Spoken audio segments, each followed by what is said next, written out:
The Great Gatsby is about the efforts of this one man, Jay Gatsby, to reinvent himself.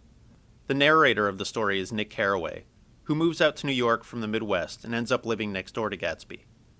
We see the whole story from Nick's point of view, as he meets people in New York's wealthy social scene and gradually gets to know Gatsby. Nick kinda falls in love with Gatsby and what he represents. Gatsby is an irrepressible dreamer. He has a really extravagant lifestyle and throws incredible parties, but this persona is completely his own invention. He actually grew up poor, and his real name isn't even Gatsby, it's James Gatz. Years earlier, he fell in love with a rich girl named Daisy, and couldn't marry her because he didn't have any money. The book is set in the summer of 1922. At the beginning of the story, Nick Carraway moves to New York from the Midwest to begin his career selling bonds. He works in Manhattan, but he rents a little house way out on Long Island, in the town of West Egg. His house is next door to a giant mansion. Nick goes to see Daisy and Tom, some rich friends he knows from the Midwest who now live in nearby East Egg, Long Island. Over dinner, he picks up on the fact that Daisy is unhappy in her marriage, and that Tom has a girlfriend. He also meets Jordan Baker, a famous golfer, whom he starts dating a little later in the book. Later that evening, after he goes home, he sees his next-door neighbor, Mr. Gatsby, looking out over the water in the direction of Tom and Daisy's house. There's a green light on the dock by Daisy's house that you can just see.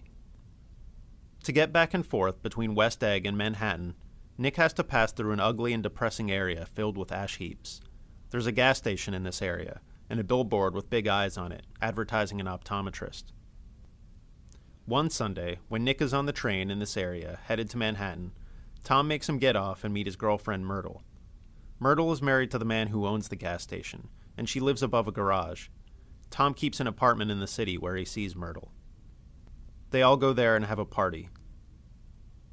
Nick winds up going home with another man, a photographer named Mr. McKee. At the mansion next door to Nick's, parties go on all night long, every night. One day, Gatsby's chauffeur delivers an invitation to Nick from Gatsby, so Nick goes to one of the parties. Crowds of people come, drink heavily, and dance. He sees Jordan Baker there, and the two of them stick together. He meets Gatsby, and they talk about their shared experiences in Europe in World War I. Gatsby is nice to Nick, and they strike up a friendship. One day in July, Gatsby drives Nick into the city. On the way, he tells Nick about how he went to Oxford, because it's a family tradition, and how he inherited a lot of money, and spent time hunting big game, and collecting rubies, and trying to get over something sad that happened to him. It sounds bogus, and Nick doesn't know whether to believe him. Gatsby tells Nick he's going to ask him for a favor that day, but that Jordan Baker is going to explain it.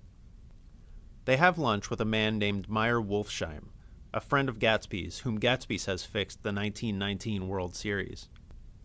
Later that day, Jordan explains to Nick that Gatsby and Daisy fell in love years before, when Gatsby was stationed at Camp Taylor in Kentucky, and Gatsby was an officer.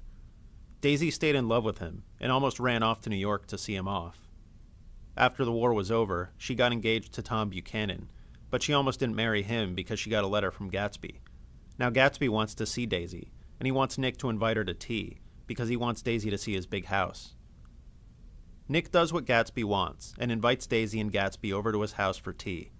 Gatsby and Daisy are awkward and embarrassed at first, but Nick leaves them alone for a half hour, and when he comes back, they've clearly decided they're still in love. All three of them go to Gatsby's mansion, where Gatsby gives Daisy a tour of all of his rooms and expensive possessions.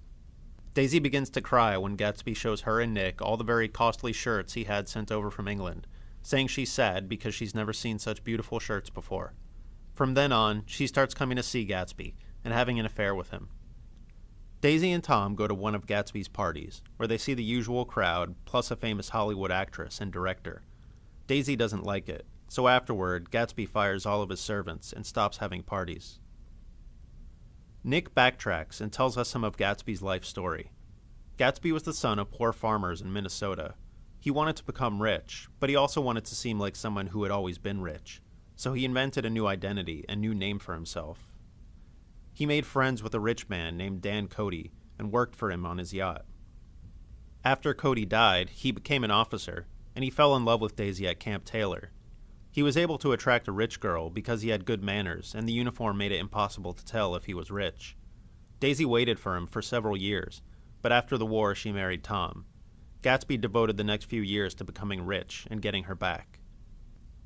On the hottest day of the summer, Gatsby and Nick go to Tom and Daisy's house.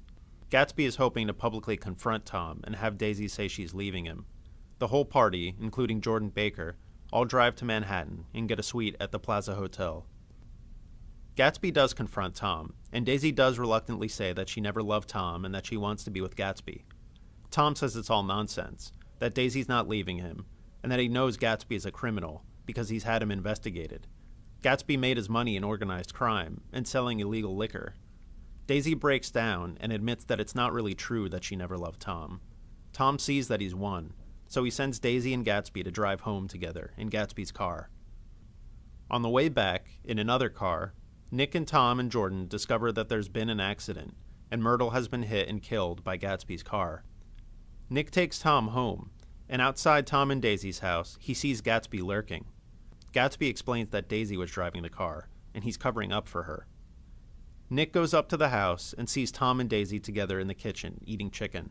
He can see that Daisy isn't going to leave Tom. Gatsby still can't believe he's lost her, though. Myrtle's husband, George Wilson, who owns the gas station, tracks down the owner of the yellow car. Ultimately, Tom tells him it belongs to Gatsby. George Wilson goes to Gatsby's house and kills him while he's floating in the pool. Nick tries to get people to come to Gatsby's funeral, but hardly anyone does. Meyer Wolfsheim won't come, but tells Nick how he started Gatsby in business. Tom and Daisy leave town before the funeral. One of the few people to show up is Gatsby's father, Henry C. Gatz.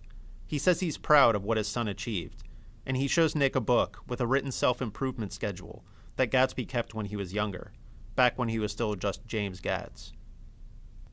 Nick breaks up with Jordan over the phone and moves back to the Midwest. Gatsby dies in part because he's obsessed with the past. He can't let Daisy go, not because of their relationship now, but because of what they had, back when Gatsby was a poor kid in the army who got this beautiful rich girl to fall for him. Part of Gatsby's attraction to Daisy stems from what she represents for him, money in the upper class. He seems to think by winning Daisy, he can prove to himself that he belongs to the upper class. He embodies this very American idea that no matter where you come from, even if you're poor, you can become anything you want.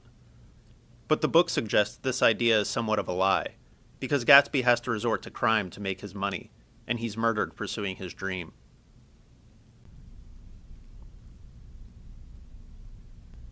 For more information about The Great Gatsby, check out The Great Gatsby SparkNote on sparknotes.com.